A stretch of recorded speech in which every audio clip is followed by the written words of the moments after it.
예수님의 공생의 사역을 하시기 전에 유년 시절에 대해서 언급하고 있는 내용이 그렇게 많지 않습니다.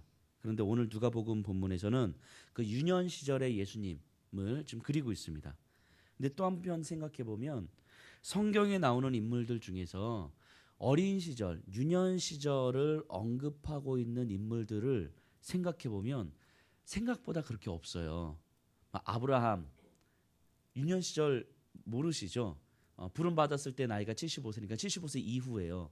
뭐 이삭, 에서와 야곱도 좀 나이가 많은 상태에서 뭐 모세, 뭐 우리가 알 법한 성경의 인물들을 쭉 생각해 보면 이 유년 시절에 대해서 언급하고 있는 사람이 생각보다 그렇게 없다는 것을 알게 되거든요. 근데 그렇게 따지면 예수님에 대해서 이 유년 시절을 기록하고 있는 이 본문은 다른 어떤 성경 인물들보다 유년 시절에 대해서 조금 더 많이 기록되어지고 있는 거죠. 없지만 많이 기록되어져 있는 거죠. 그러면 이 저자 누가가 굳이 예수님의 유년 시절에 대해서 이렇게 기록하고 있는 이유가 무엇인가를 한번 생각해 볼 필요는 있을 것 같습니다. 오늘 본문을 보면 40절 보세요. 아기가 자라며 강하여지고 지혜가 충만하며 하나님의 은혜가 그의 위에 있더라. 52절 보세요. 예수는 지혜와 키가 자라가며 하나님과 사람에게 더욱 사랑스러워 가시더라. 이 40절과 52절을 사이에 두고 오늘의 이 에피소드가 나오는 거거든요. 근데 오늘 이 에피소드를 보면서 예수님에 대한 이 누가가 기록하고 있는 호칭을 좀 생각해 볼 필요가 있을 것 같습니다. 40절에 아기가 자라며 이 단어가 있어요. 이제 파이디온이라는 단어를 쓰는데 아이유아 이게 아기를 의미하는 것입니다. 그 다음에 43절에 보면요. 그 날들을 마치고 돌아갈 때에 아이 예수는 이렇게 예수님에 대해서 아이 예수는 이게 파이스라는 단어를 쓰는데 이거는 그냥 그 조금 더 자란 아이인 거죠. 아이. 그러니까 유년의 모습인 거고요. 그리고 48절에 그의 부모가 보고 놀라며 그의 어머니는 이르되 아이야 어찌하여 우리에게 이렇게 하였느냐 보라 내 아버지와 내가 근심하여 너를 찾았노라. 아이야 여기에서는 테크논이라는 단어를 씁니다. 그러니까 자기 자녀를 표현할 때 주로 많이 쓰는 단어인 거예요. 내 아들아 이런 의미죠. 아이야. 이렇게 예수님을 표현하는 단어들이 조금씩 다른 것 같아요. 그러니까 이 의미를 조금 생각하면서 오늘의 본문을 봤으면 좋겠습니다. 자, 어쨌든 예수님이 갓난아기였을 때 성전에 데려가 살례를 받게 하고 시므온과 안나의 찬송을 들었습니다. 그리고 이제 39절에 보면 주의 율법을 따라 모든 일을 마치고 갈릴리로 돌아가 본 동네 나사렛에 이르니라. 나사렛 아마 헤롯을 피해서 갔다가 또 그의 아들 아켈라오를 피해서 갔다가 또 이제 새로운 왕이 이제 안디바가 등장하였을 때 그나마 상대적으로 안전한 지역이었던 나사렛으로 갔을 거예요. 거기서 나사렛으로 갔을 때 거기서 아기 예수, 아기는 자라며 강하여지고 지혜가 충만하며 하나님의 은혜가 그의 위에 있더라. 이렇게 아마 설명하고 있습니다. 여기서 아기가 자라는데요. 강하여지고 지혜가 충만하며 이거는 이 성경에 보면 수동태로 기록되어져 있어요. 그거는 예수님이 자라긴 하는데 누군가에 의해서 강하여지고 지혜가 충만하여지는 것. 그래서 그것을 덮는 것이 은혜다라고 설명하고 있거든요. 그러니까 아기 예수는 하나님의 은혜로 그냥 강하여진 것이고 자라게 되어지는 것이죠. 아기 예수는 유아실의 예수는 그렇게 은혜로 그냥 자라지는 모습. 본인이 어떠해서가 아니라 자라지는 모습을 지금 기록하고 있는 것이고요. 그러다가 41절에 그의 부모가 해마다 유월절이 되면 예루살렘으로 가더니 유월절 이스라엘에게 있어서 3대 중요한 절기가 있는데 그중에서 가장 중요한 절기가 유월절이죠. 출애굽 애굽에서 나왔던 그래서 애굽의 노예로 있다가 하나님의 백성이 되었음을 기념하여 지키는 절기. 그래서 유월절은 이스라엘 백성들에게 있어서 자기 민족의 정체성을 드러내는 절기예요. 그래서 우리가 하나님의 백성입니다라고 고백하는 절기인 거죠. 그래서 이스라엘 민족이 뭐 타락해 가다가 종교 개혁을 일으킬 때에 가장 먼저 지켰던 절기가 바로 유월절이죠. 어쨌든 해마다 유월절이 되면 예루살렘으로 가서 그 절기를 지킵니다. 아마 예수님의 어머니 부모님 요셉과 마리아도 해마다 유월절이 되면 갔을 거예요. 그렇게 해마다 가다가 12살이 되었을 그때에도 유월절을 가는 거예요. 유월절에 42절에 예수께서 12살이 되었을 때에 그들이 이 절기의 관례를 따라 올라갔다가, 그러니까 8살 때도 갔고 9살 때도 갔고 11살 때도 갔고 12살 때도 온 거예요. 12살 때. 근데 이스라엘에게 있어서 13살이 되면 성인이라고 이제 인정이 되어집니다. 오늘날 우리가 성인식, 성년식 하는 것처럼 만 20살이 되면. 근데 이스라엘 같은 경우는 남자 13살이 되면 합니다. 즉 12살이 되었을 때 이제 성년식을 앞두고 있는 나이죠. 아기가 쭉 자라는 거예요. 하나님의 은혜로 강하여졌고 자라여졌고, 그러다가 이제 성인식을 앞두고 있는 12살이 되었을 때의 사건을 지금 기록하고 있는 거예요. 그래서 예루살렘을 올라갔다가 43절 그 날들을 마치고 돌아갈 때에 아이 예수는 성년을 앞두고 있는 그 예수인 거죠. 예루살렘에 머무셨더라. 그 부모는 이를 알지 못하였고. 예루살렘에 사람들이 굉장히 많이 이렇게 움직이기 때문에 아마 그 요셉과 마리아는 예루살렘에서 이렇게 이 절기를 지키고 다시 이제 내려가는 중에 분명히 다 이제 친인척들이 많았을 테니까 친인척들 중에 어디에 있었을 거라고 확신했을 거예요. 그래서 이제 걸어가서 하룻길을 걸어갔습니다. 물론 우리는 어떻게 부모가 아이가 없는데 하루가 지났는데도 모를 수가 있을까? 어떻게 모를 수가 있죠? 근데 어쨌든 몰랐어요. 근데 아마 이거 보면은 아마 아이 예수님이 평소에도 이러지 않았을까 싶어요. 그냥 어딘가에 자기 있을 자리에 있는 거죠. 특별하게 어떤 사고를 저지르지 않으면서 어딘가 자기 있을 자리에 있었을 거예요. 부모님과 같이 있진 않아도 친척들과 이야기를 나누면서 자기 일을 하면서 있었을 거예요. 그러니까 요셉과 마리아는 자기 눈에 보이지 않아도 친척들 가운데 어딘가 있었을 거야. 아마 안심을 했겠죠.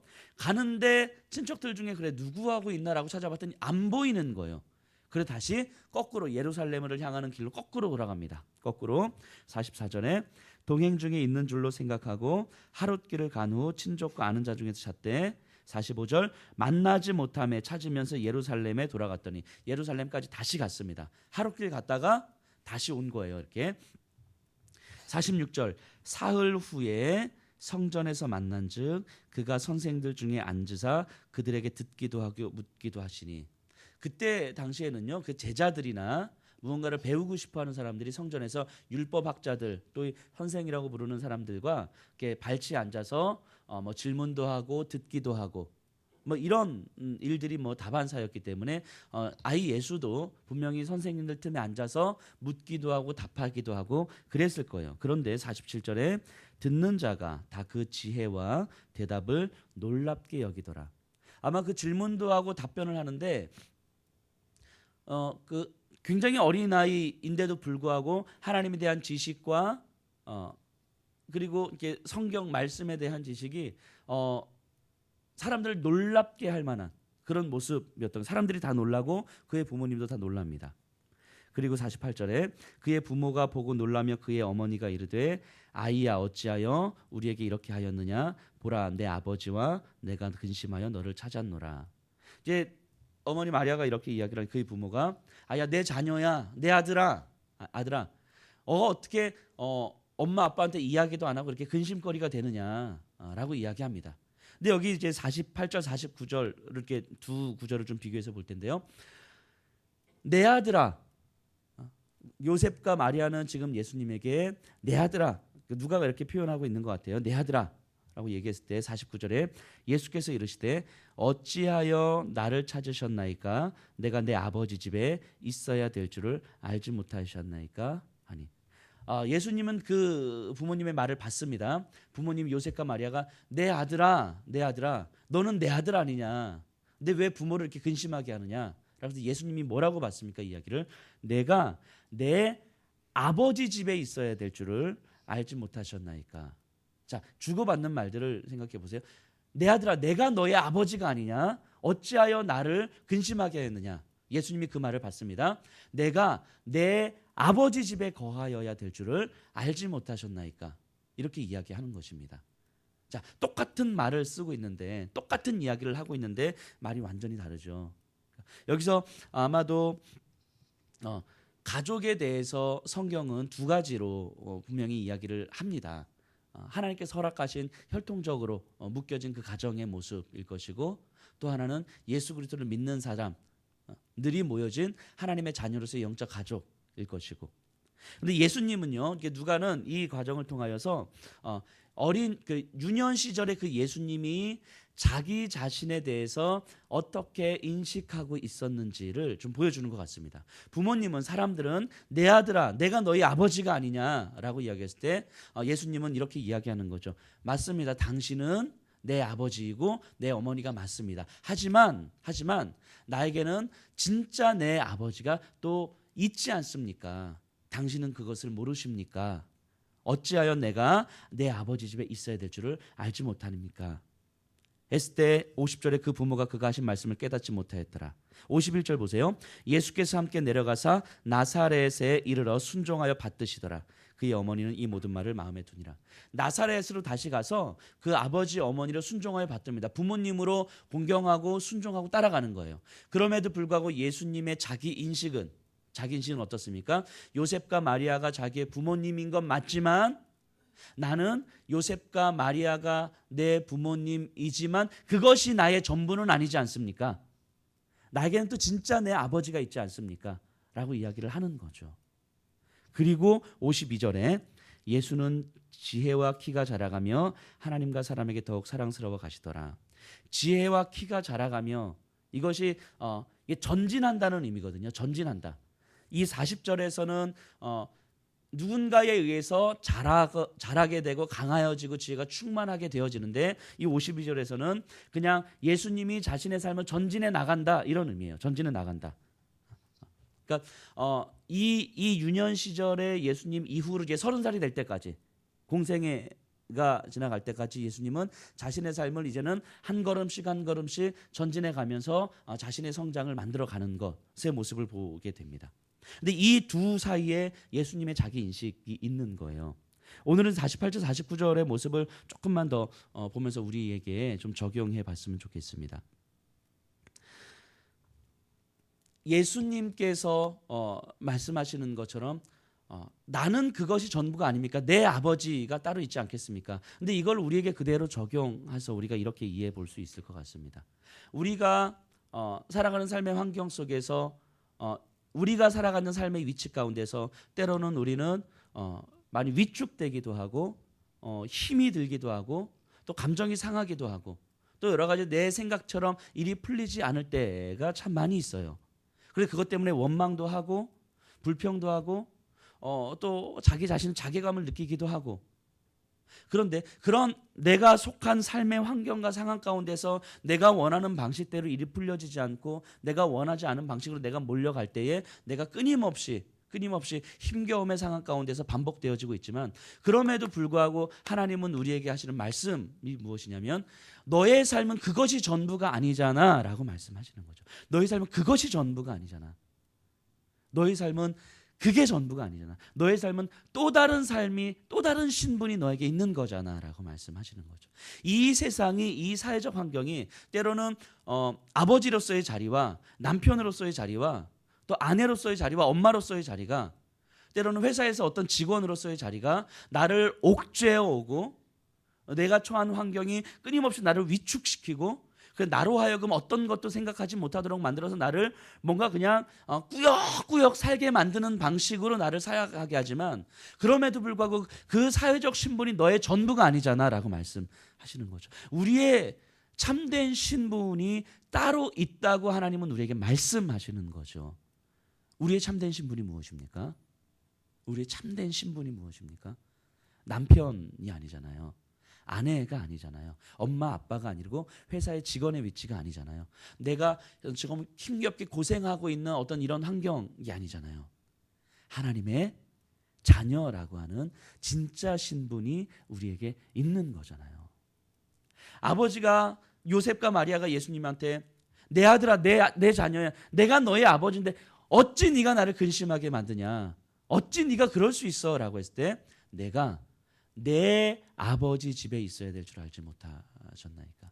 내가 지금 이런 상황 속에서 힘들고 지치고 좌절하고 어렵지만 진짜 나는 이런 것 때문에 살고 죽는 사람이 아니다라고 우리가 자신 있게 우리의 마음과 우리의 입술을 통하여서 선포할 수 있는 사람들이 우리잖아요. 이런 내가 내 눈앞에 펼쳐진 환경들이 나를 좌지우지할 수 있는 사람이 아니다라고 하는 것을 자신 있게 선포할 수 있는 사람이 우리인 거잖아요. 내가 내 아버지 집에 하늘에 계신 그 하나님께서 내 아버지고 나는 그분의 자녀인 것을 알지 못하셨나이까.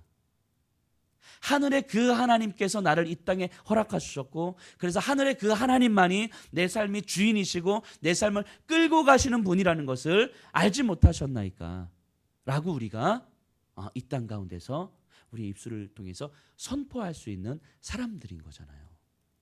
우리 자신에 대해서도 우리가 그렇게 선포할 수 있었으면 좋겠습니다. 우리 자신에 대해서도 혹여라도 이 새벽에 나와 있는 분들 중에서 무언가 때문에 매우 위축되어 계신 분들, 무언가 때문에 마음이 좀 졸이고 계시는 분들, 무언가 때문에 내가 막 근심과 걱정과 염려에 쌓여 계신 분들이 있으시다면 스스로에 대해서 이렇게 외쳐보셔도 좋을 것 같아요. 내가 내 아버지 집에 거하여 이게 집에 있어야 될 줄 알지 못하셨나이까. 내 삶을 좌지우지할 수 있는 분은 하늘의 내 아버지이신 것을 알지 못하느냐. 하나님께서 내 삶을 포기하지 않으시고 하나님께서 내 삶을 붙들고 있다는 것을 내 스스로 너가 알지 못하느냐. 하나님께서 내 삶을 포기하지 않으시고 하나님께서 나에게 네가 이 땅에 살아가야 될 이유가 있다라고 하는 것을 말씀하시는 것을 네가 알지 못하느냐.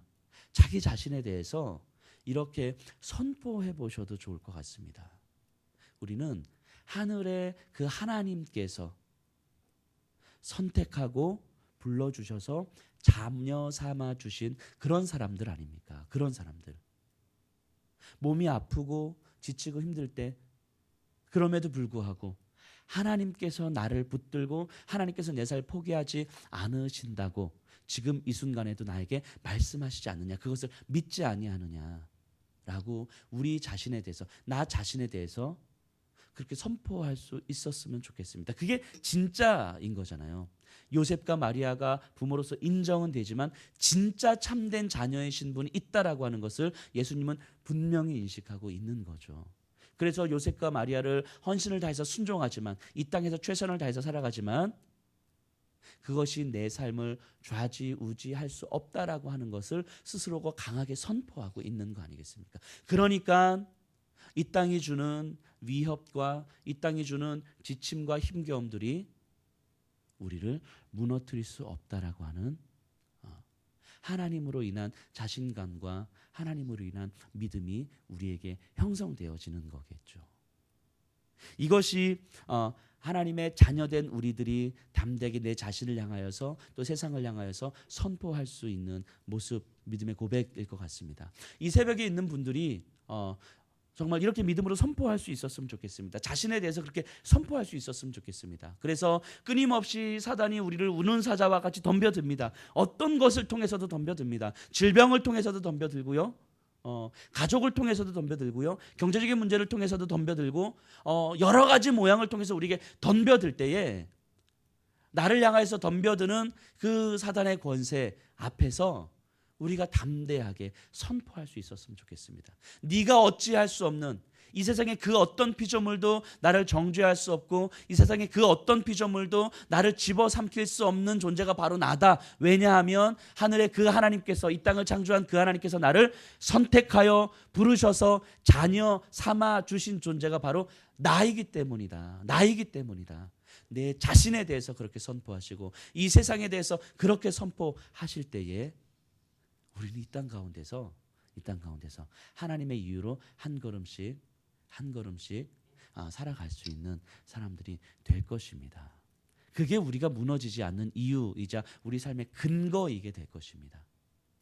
이 삶의 모습, 이 고백의 모습이 오늘 하루를 살아가시는 여러분들에게 있기를 간절하게 간절하게 소원합니다. 기도하겠습니다. 하나님, 유년 시절의 예수 그리스도의 모습을 보게 됩니다. 자신이 어떤 존재였는지 선명하게 인식하고 그것을 믿음으로 선포했던 그 모습을 보게 됩니다. 하나님, 오늘을 살아가는 우리들 끊임없이 무너집니다. 좌절됩니다. 힘이 없습니다. 질병이, 전염병이, 어떤 바이러스가 하나 돌면 그것 때문에 정말 마음이 위축되어서 그것이 전부인 것처럼 쩔쩔매면서 살아가는 이 연약한 모습이 바로 저희들의 모습입니다. 경제적인 상황이 내 뜻대로 펼쳐지지 않을 때에 그것 때문에 마음 졸이며 신경이 예민해지고 짜증내고 이렇게 살아가는 모습이 또 저희들의 모습입니다. 아빠의 자리에서, 남편의 자리에서, 또 아내의 자리에서, 엄마의 자리에서 하나님 쉼없이 치이면서 쉴 틈 없이 살아가는 모습들이 또한 바로 저희들의 모습입니다. 그 모습 속에서 계속해서 지쳐가는, 계속해서 무너져가는 그런 저희들의 모습을 하나님 보게 됩니다. 하나님, 그런 저희들에게 이 아침에 주님께서 다시금 우리에게 말씀하여 주셨습니다. 우리가 살아가고 있는 이 삶의 신분이 있지만 우리의 참된 신분이 새롭게 또 다르게 존재한다는 것을 하나님께서 다시금 말씀해 주셨습니다. 우리는 하나님께서 선택하여 부르신 하나님의 자녀라고 하나님께서 분명히 말씀하셨습니다. 그래서 이 세상이 우리를 끊임없이 잡아삼키려고 하고 이 세상이 우리를 끊임없이 무너뜨리려고 하지만 그럼에도 불구하고 하늘의 그 하나님께서 나를 포기하지 않으시기에 내가 바다 끝에 거한다 할지라도 나를 붙잡고 포기하지 않으시고 찾아내서 하나님의 자녀로 이 땅을 살게 하실 그 하나님의 사랑이 나를 휘어감는 그런 사람이 바로 나임을 하나님께서 분명히 말씀해 주고 계십니다. 내가 내 아버지 집에 있어야 될 줄 알지 못하셨나이까? 하나님, 우리 자신에 대해서 그렇게 선포하길 간절하게 소원합니다. 하나님, 그래서 나를 둘러싸고 있는 이 환경이 나를 집어삼키려고 하는 이 사단의 권세가 나를 해할 수 없다라고 하는 것을 내 스스로 믿음으로 선포하고 이 땅을 향하여서 선포할 수 있도록 하여 주시고 그렇게 나를 붙들고 있는 그 하나님의 손길이 하나님의 아버지 되심이 나를 이 땅에서 얼마나 풍성하고 얼마나 자유롭게 살게 하시는지를 하나님 오늘 하루 우리가 고백하며 경험할 수 있도록 하나님 인도하여 주시옵소서. 하나님, 그래서 이 아침에 나와 있는 분들 가운데 하나님 위축되신 분들, 하나님 마음에 지쳐 계신 분들, 무엇 때문에 끊임없이 눈물로 기도하지만 하나님 그 답을 찾지 못하시는 분들, 하나님 마음이 지쳐서 힘겨워서 더 이상 일어날 힘이 없으신 분들, 그런 분들을 하나님 위로하시고 하나님 이렇게 말씀하여 주시옵소서.